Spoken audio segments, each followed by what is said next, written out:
How you doing, Fernando? Zach, last time I talked to you was Miami Baywatch Junket. Oh, geez. Rock and roll, man. Good to see you again. Good to see you. And I saw you at the WGA Awards, Peter. You were for Green Book. Yeah, right. So first question to you, Peter, is another period piece. And this was a combination of Apocalypse Now and the period piece of this was just so intense. Everything's so accurate to the cars, the billboards, the people. How do you do this? We have good people around us, a good crew. It really is.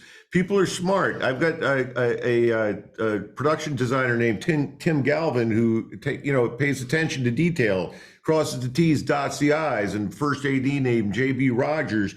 I couldn't do that on my own, and that I look at that, I'm blown away. Like, oh my God, the attention to detail was fantastic. And Zach, the whole time I'm watching this film, I forget it's you. You're Chickie the whole time. How do you stay in the zone? The mustache helped a lot. Yeah, everything felt a little different. But no, it was just fun, man. Chickie's, as soon as I read the script, I kept thinking, there's no way this could be true. And then the further I got in it, I was just lost in this adventure. And the stakes were really high. I thought it was, at the same time, it was really funny and heartfelt, and I just loved this guy. I thought I could figure him out, especially with Pete, directing me. And so it all signs pointed to yes. I had a great time playing Chickie. It felt really fantastic for me. I'm happy. You really figured him out. Do you think what happened to Chickie was a coincidence and being pushed into it, and a lot of happenstance, and it just all flowed together? His life. Yeah, I mean, I imagine I've talked to him about this. I was talking to him yesterday about it, and he said that, especially towards the beginning of what's depicted in our film, when he's at home before he goes out to Vietnam, just the frustration that he was dealing with being at home and the anti-war movement, and simultaneously seeing his friends go off to war and dying for our country, fighting and dying, was he felt really powerless, and upset, and he didn't know what to do. And I love that he just took some initiative and went out there with a very simple, task to encourage his friends and bring them all a beer. It's very lovely. Peter, how did you find the story? Because it's almost remarkable how it was never made into a movie before, because this is a great story.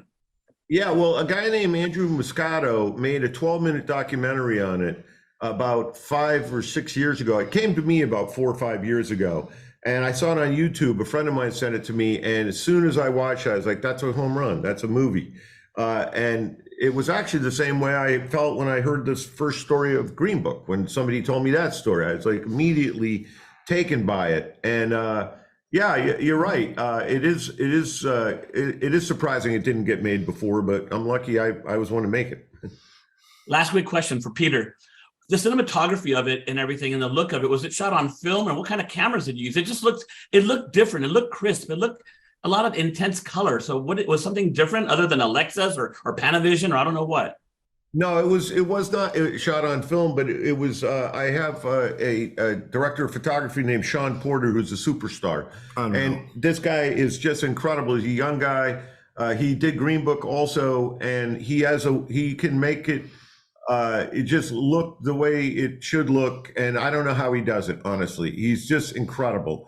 And again, I'm blessed to have a guy like that, on our team. Last thing, this was like a roller coaster. The second you get on it, you think like, is it going to be good or not? And the second I got on, I was hooked, and I was on the roller coaster the whole time, and it was great. So great job, both of you. You killed it. Thanks really so much, appreciate that. Thanks a lot. We had a great time making it. Right on. I'll see you guys soon. Yeah, see you very much, brother. Good to see you. Bye-bye.